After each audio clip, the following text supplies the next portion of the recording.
Je pense que tout a commencé en 79. C'est en 79 qu'on élit pour la première fois le Parlement européen au suffrage universel. Et dès cette élection, se constitue ce que j'appelle la Sainte Alliance des chrétiens démocrates et des sociaux-démocrates, qui se partagent les responsabilités à la tête du Parlement européen, présidence, vice-présidence, questure, présidence de commission, et ça a commencé en 79 et ça n'a plus cessé depuis. C'est d'ailleurs, j'avais l'intention d'en parler dans mon exposé, un des problèmes majeurs, parce que ce n'est pas une question institutionnelle, c'est une question éminemment politique. Il n'y a pas de véritable opposition et de véritable majorité au Parlement européen. Et aussi longtemps que ce système dure, on a un Parlement qui s'inscrit pratiquement comme un Parlement croupion par rapport à l'exécutif européen. Et là, c'est une question qui s'adresse directement à nous, parce que cette situation-là, nous pouvons la changer, nous pouvons notamment la changer l'an prochain.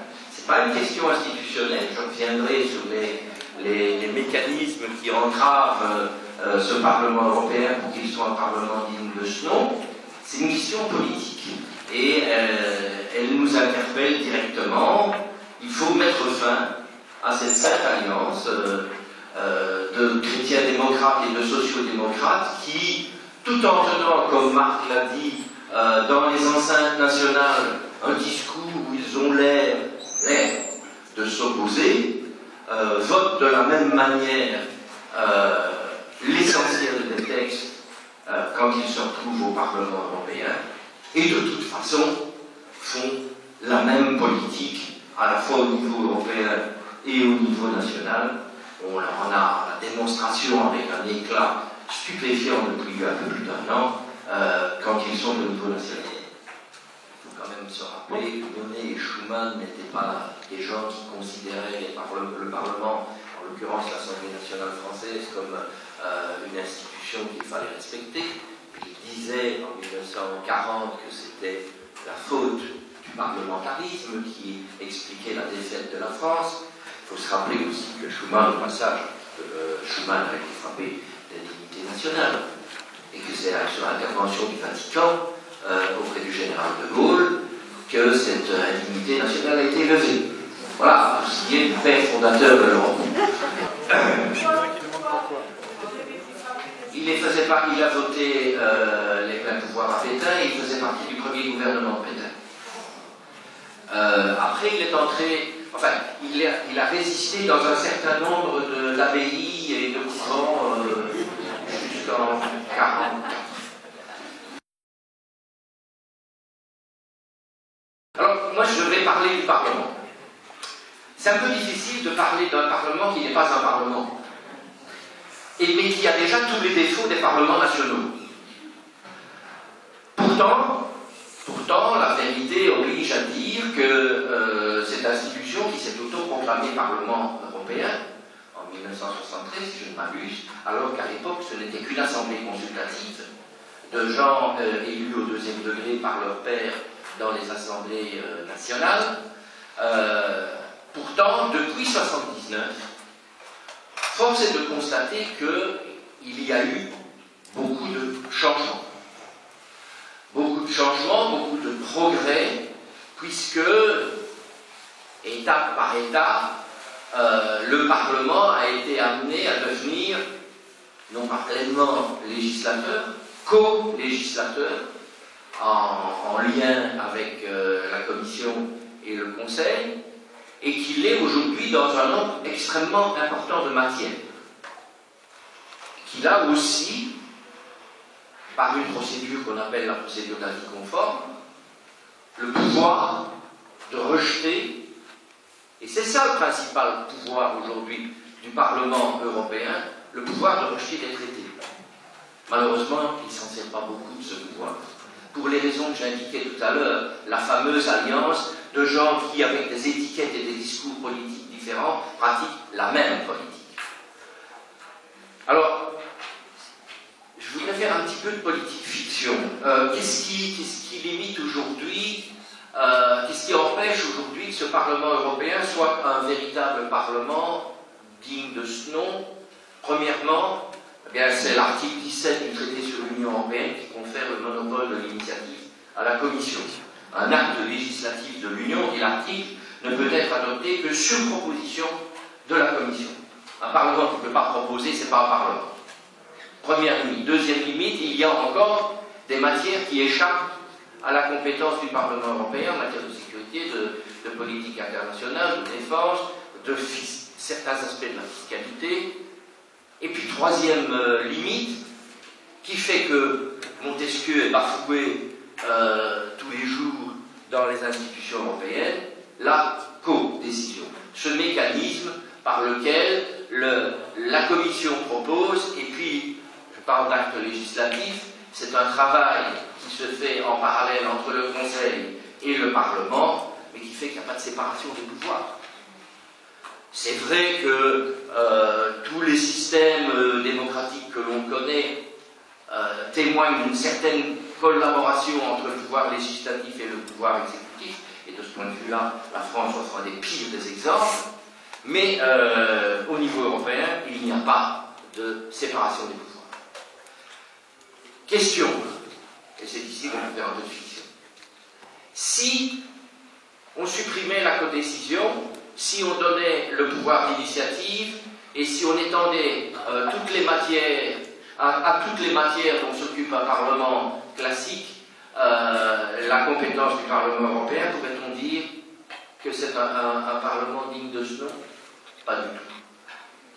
Pas du tout, parce que dans le même temps où on a donné de plus en plus de marge de manœuvre, de capacité d'action au Parlement européen, on a adopté, par la voie des traités, des décisions qui enlèvent au débat, à la délibération, qu'elle soit nationale ou européenne, toute possibilité d'intervenir.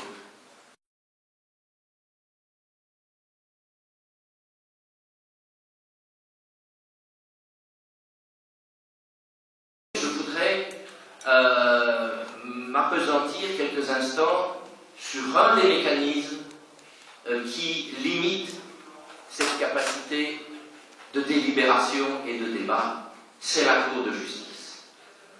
Parce que là, on a véritablement mis en place un gouvernement des juges qui procède à des choix de société fondamentaux au nom de l'interprétation des traités, choix de société sur lesquels nous ne sommes jamais appelés à nous prononcer.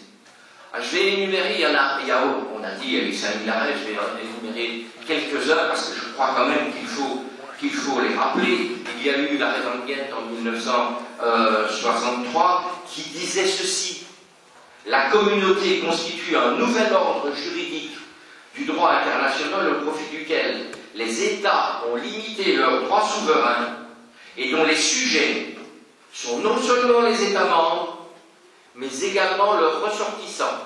C'est pas dans un traité, ça. C'est pas dans un traité négocié par nos gouvernements et ratifié par nos parlements, c'est un arrêt de la Cour. C'est un arrêt de la Cour qui dit qu'il y a un nouvel ordre juridique qui s'impose aux États et qui s'impose à chacun d'entre nous. Il y a un autre arrêt qui est célèbre, c'est l'arrêt Costa contre Enel, qui dit que c'est encore une fois un arrêt. Ce n'est pas un traité. Ce n'est pas quelque chose qui a fait l'objet de négociations entre les gouvernements. Cet arrêt dit que le droit européen l'emporte sur toute disposition nationale contraire, y compris constitutionnelle. Le troisième arrêt, c'est à l'occasion d'une question sur les transports. Il dit ceci, et je me permets d'insister parce que vous allez voir tout de suite pourquoi c'est important.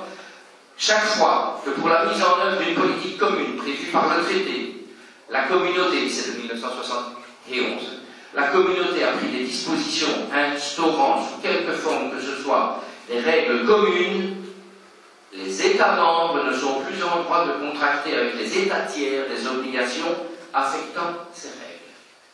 En français commun, ça veut dire que lorsque l'Union européenne passe un accord international, un traité, négocie par exemple la création de l'Organisation mondiale du commerce, ou par exemple un traité de libre-échange avec les États-Unis.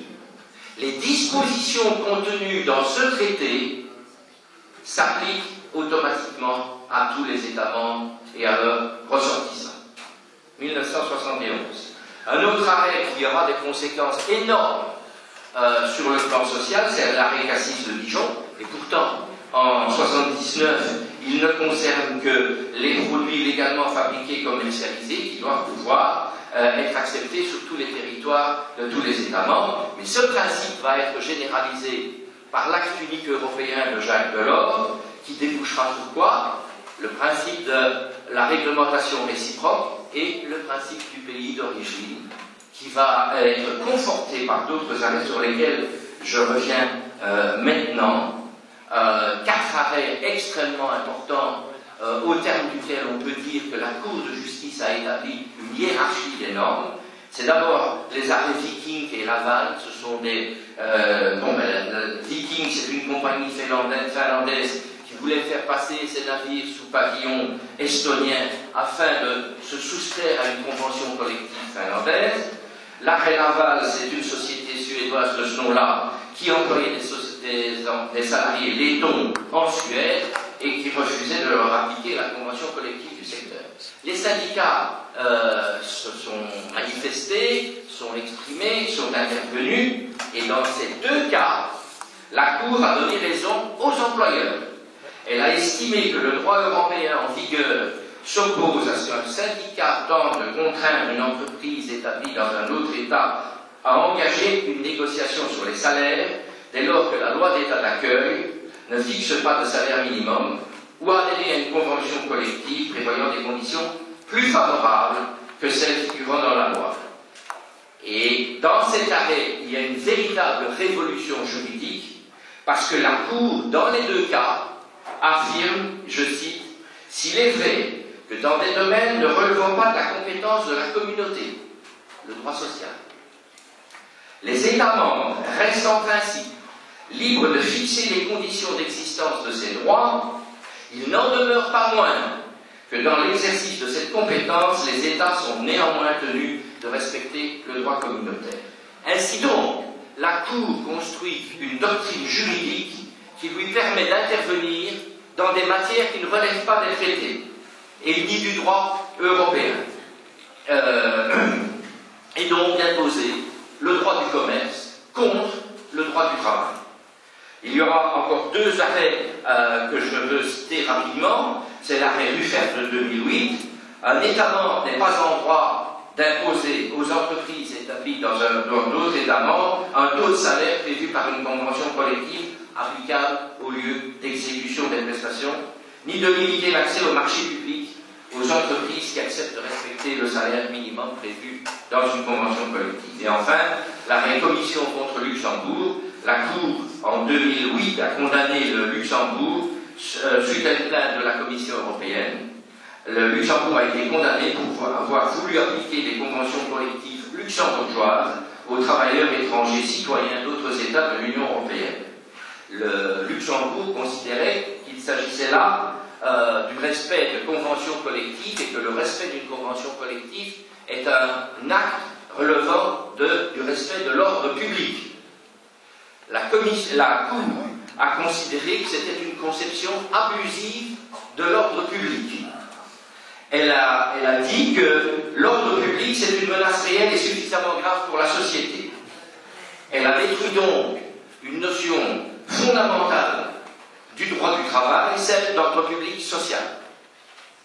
Ainsi, la Cour de justice de l'Union européenne a créé une hiérarchie des normes, au sommet de laquelle se trouvent les règles du commerce, les règles de la concurrence, toutes les autres, qu'elles soient sociales ou environnementales, étant subordonnées au primat de cette hiérarchie, de ce droit de la concurrence, de ce droit commercial.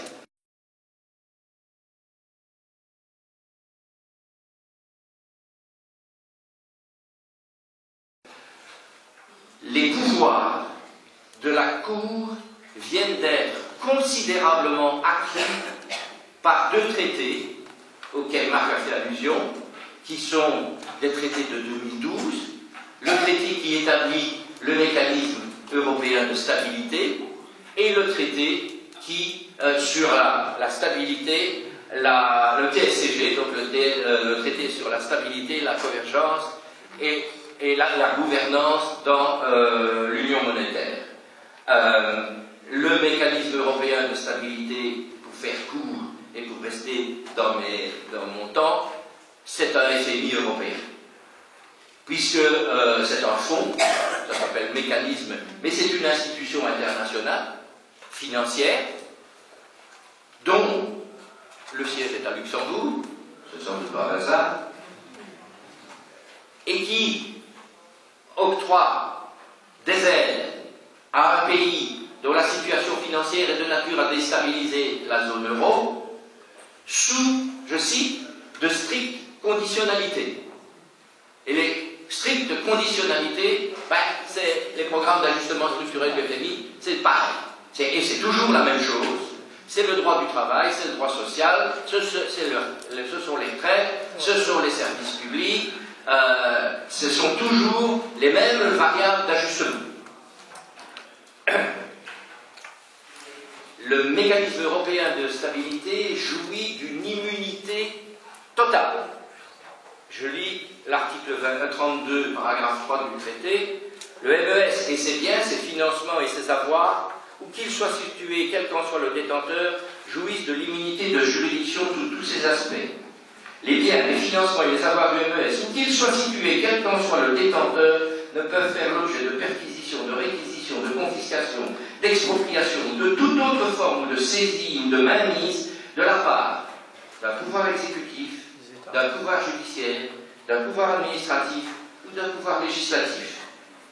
Les archives et tous les documents du MES sont inviolables. Par contre, l'article 34 dit que, l'article 37 dit que le MES peut déposer plainte auprès de la Cour de justice de l'Union européenne contre les États.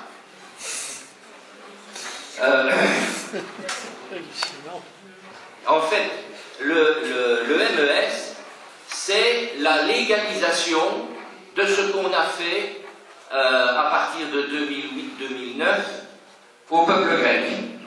On a créé un texte a posteriori qui justifie ce qui s'est fait et qui permettra de le faire par ailleurs, puisque c'est dans le MES que se trouve la disposition, à partir du moment où un État demande une aide, qu'il s'adresse à la Commission, c'est la Commission qui évalue la situation du pays, et puis qui voilà, la Troïka. La Troïka, la BCE, la Commission, et cette institution fort peu européenne qui s'appelle le Fonds monétaire international. A posteriori, ce que cette Troïka fait, elle vient encore de le commettre en Grèce il y a 2-3 semaines, eh bien, c'était complètement illégal. Ça n'avait pas la moindre légitimité jusqu'à l'adoption du MES et de l'autre traité, le TSCG. En fait, par le traité créant le MES, on a toujours dans l'esprit de la méthode monnaie, on a les pays qui l'ont ratifié, 17, ont accepté d'abandonner la maîtrise de leur budget à un organisme qui n'est pas élu, qui n'est soumis au contrôle d'aucune instance, mais qui par contre peut, lui, agir contre les États. Troisième dispositif du genre, c'est le TSCG.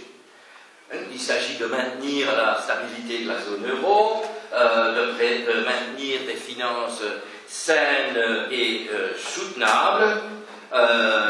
Il s'agit aussi de corriger un manque qui se trouvait, plutôt quelque chose qui ne se trouvait pas dans le traité de Maastricht. Vous savez, les fameux critères de Maastricht des 3%, le traité de Maastricht n'avait pas prévu un gendarme.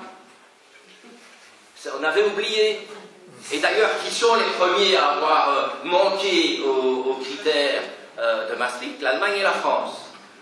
Alors là, maintenant, on a introduit dans le TSCG un gendarme, puisque si on ne respecte pas les 3% du PIB pour le déficit public et les 60% pour la dette publique, eh bien cette fois-ci, la Commission et le Conseil, en vertu du traité, peuvent introduire une plainte auprès de la Cour de justice. Je vous disais que les pouvoirs de la Cour ont été considérablement augmentés. Bien, en voilà la démonstration.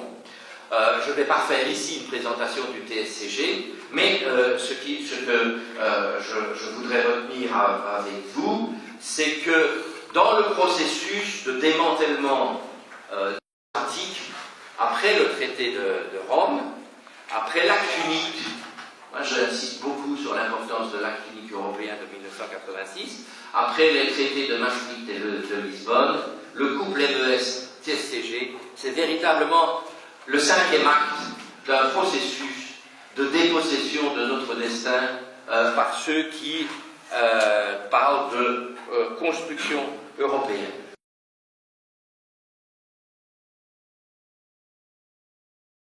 Alors on pourrait j'avais prévu ça, énumérer une série de mesures qui permettraient de ramener la démocratie, ou l'amener plutôt, dans ce Parlement européen. Ça passe. J'ai beaucoup réfléchi sur des moyens qui ne seraient pas par le biais des traités, mais ça passe par les traités. Alors, le problème, je le disais tout à l'heure dans ma petite première intervention, le problème pour moi n'est pas institutionnel. Les institutions sont le résultat de la volonté politique. Le problème, il est éminemment politique. Quelle est la place de la... Quelle Europe voulons-nous? Est-ce que nous considérons que dans le monde tel qu'il est, multipolaire, un niveau pertinent peut être l'Europe ou pas? Acceptons-nous l'idée, qui est une réalité, et je suis bien d'accord avec vous, qu'à ce niveau-là, on ne peut pas avoir de démocratie directe, qu'on peut avoir une démocratie, qu'on ne peut avoir qu'une démocratie représentative, mais mon volontarisme m'amène à dire ne prenons pas la démocratie représentative telle que nous la connaissons aujourd'hui comme modèle, elle est largement perfectible. La démocratie représentative, modernisée par l'interdiction des cumuls, le nombre de mandats et le référendum révocatoire, ce serait quand même déjà autre chose. Et ça, c'est possible à l'échelle européenne. Mais la question qui se pose aujourd'hui, qui est une question fondamentale qui rejoint un petit peu ce que vous disiez tout à l'heure, moi je suis très frappé, presque au moins une fois par semaine, et je termine par là, une fois par semaine, dans les Échos ou dans Le Monde, on trouve cette formule, il faut redéfinir l'espace de l'État, le périmètre de l'État. C'est le nouveau langage, et vous savez que dans la bataille qui nous oppose aux néolibéraux, les mots ont leur importance, on ne parle plus de privatisation, on dit redéfinir le périmètre de l'État. Et je crois que c'est vrai que nous sommes au cœur du problème. Moi j'ai envie de dire, dans une société où on veut concilier égalité et liberté, quel rôle à la puissance doit-on donner à la puissance publique?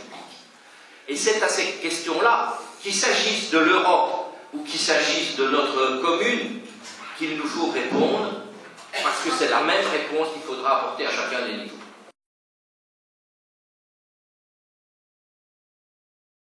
Le séisme institutionnel que j'appelle aussi de mes voeux, nous pensions l'avoir réussi en 2005. On nous l'a volé. On nous l'a volé parce qu'on a fait confiance à des partis politiques qui ne le méritaient pas. Et moi, personnellement, je pense que, en dehors de ce que tu as dit, la grève générale, parce que c'est la seule chose qui soit efficace aujourd'hui, nous devons créer un rapport de force. Et bon, Bon, les manifestations contre les réformes des retraites, un lundi par mois, on sait ce que ça donne. Simplement pour lever un petit peu le couvercle pour que la vapeur s'échappe. Ça ne sert qu'à ça. C'est-à-dire une collaboration objective avec le système. Une grève générale, ça fait mal. Ça fait mal.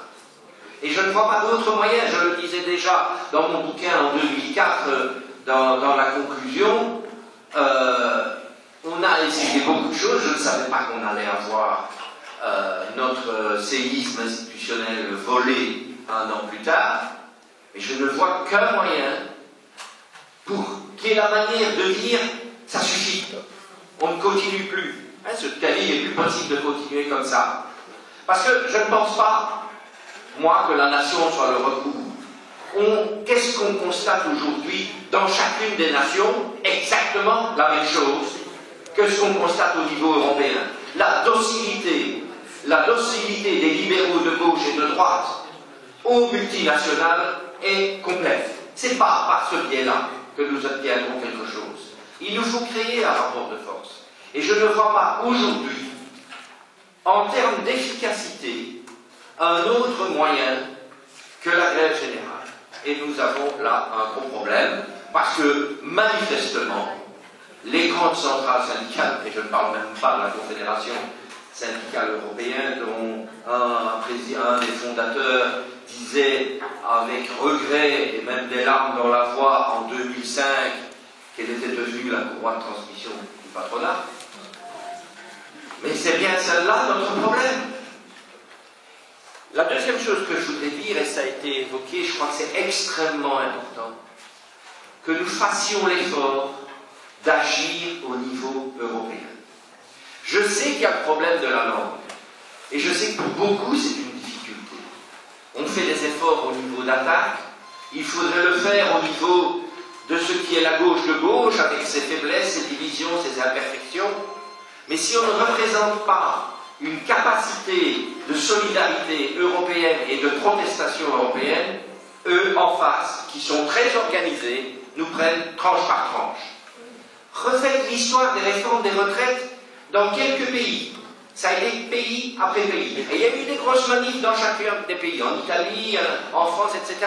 Mais on n'a pas été solidaires.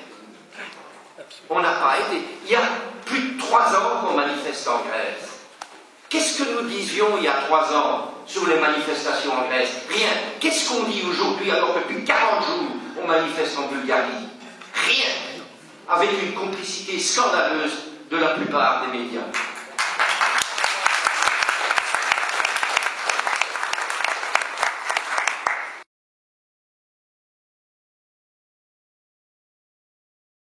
Puisque les partis politiques sont défaillants, en tout cas un grand nombre d'entre eux, et en tout cas les dominants, ceux qui se disent responsables et qui sont d'une irresponsabilité totale, à la fois sur le plan social et sur le plan écologique, puisqu'ils sont défaillants, puisque malheureusement les grandes centrales syndicales entretiennent un dialogue, je n'ai pas osé utiliser le mot collaboration, vu la connotation qu'il peut y avoir, vu notre histoire, avec le patronat, c'est à nous de prendre notre destin en main. On parle parfois de société civile, je n'aime pas cette expression parce qu'elle a un sens particulier, puisqu'elle vient du monde anglo-saxon, mais nous avons à faire, nous, ce qu'ils ne font pas. Et puisque de toute façon, les citoyens rassemblés, c'est le peuple, mais c'est à nous d'agir. Je vous remercie de votre attention.